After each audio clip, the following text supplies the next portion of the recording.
G'day, I'm Paul. Today I'm going to run you through why a government-funded real-world EV range test is a bit of fake news and why you should be on the lookout if you are actually looking to buy a brand new EV. So the Australian Automobile Association, they received government funding to the tune of tens of millions of dollars. They're driving around the streets of Geelong, both residential and highways, to determine exactly how much fuel and what the emissions are for internal combustion cars. But a thing they did recently screamed a bit of fake news to me, which was a real-world range test of commonly sold electric cars on the market. They basically undertook the same route that they do with their internal combustion testing, and they go through all of the method that they use in terms of how much charging they do and how they try and make it like for like between vehicles. And given that this is a government-funded program, they're trying to make this as even and as fair as possible for consumers to better understand how electric cars perform in real-world conditions. Now, some of the results were pretty shocking. One of the worst offenders was BYD with the Atto 3, where it used over 20% more energy than its claim, and as a result of that, had 20% less range than what the manufacturer says it can actually do. And as a consumer, you'd never really know that until these real-world tests are done. But there was a problem, and something that wasn't really mentioned in any of the press releases, and that you had to do a fair bit of digging to find out, and that is temperature. You have to go looking through individual test reports to see exactly where they were sitting in terms of the outside temperature when these electric cars were driving. Now, the reason that's a problem is an electric car sits in an optimum temperature range of between 20 and 25 degrees. If ambient temperatures are in that sweet spot, the car is basically going to be optimum in terms of its energy use. Now, if the temperatures outside are below that optimum operating range, the car basically needs to use its own battery to heat itself up to get it up to that range. And if they're above, it needs to use its own energy to cool itself down so that it sits within that range. Then you have things like the heater. If you need to use the heater or the heated seats while you're in the car, they use a significant amount of energy as well. Likewise, the air conditioner during hotter temperatures. All of these things will affect range. Now, the problem is that the AAA did these temperatures at 17 degrees and 25 degrees. Both of those temperatures are virtually smack bang in the sweet operating range for these electric vehicles. And despite that, the BYD still used more than 20% more energy than its claim.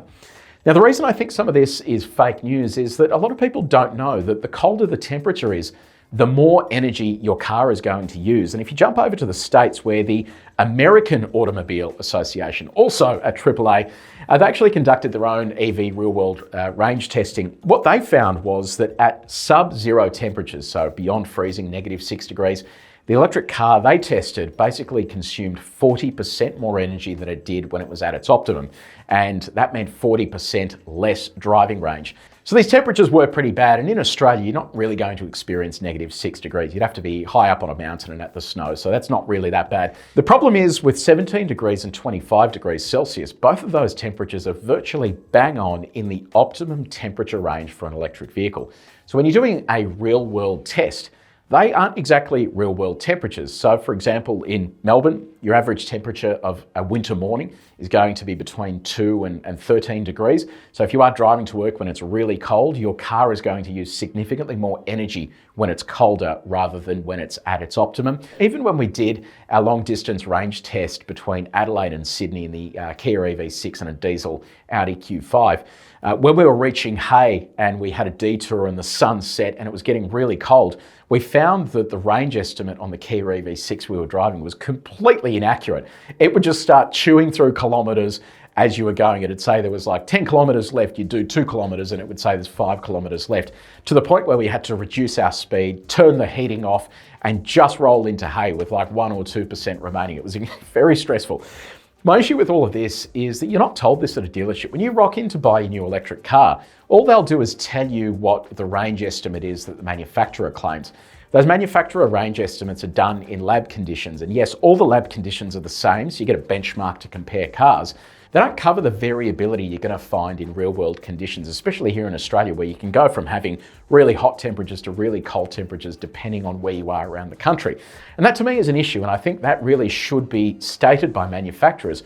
So this is how far your car will go in standard conditions. This is how far your car will go in optimum conditions, but this is how far your car will go in the worst conditions. You want to be prepared for this as an EV owner. And as someone who has owned EVs now for like over 6 years, I know this, so I don't have an issue with it. If I'm driving a car in winter, I know that I'm going to deduct about 40% to be on the safe side, and the range estimate that I see, I will just basically ignore that and know that I will have 40% less range. It is the only way to do it, because then you won't be disappointed when you can't get to your location. But a lot of people don't know that. They're sold a false promise that electric cars are going to be able to take them wherever they want to go, when in reality, you've got to factor this stuff into cold driving conditions. Now, let me know your thoughts in the comments section below. I don't think the AAA has done any of this maliciously. I just think it just happened to be doing this testing when conditions were absolutely optimal. I would love to have them do this testing again in winter when conditions are far worse, so we can see how bad these cars are. If that BYD is using 20% more energy when it's almost at its optimum conditions, can you imagine how bad it would be when it's really cold outside? So yeah, let me know your thoughts. If you did enjoy the video, please make sure you like it and you share it with your mates. But until next time, take it easy.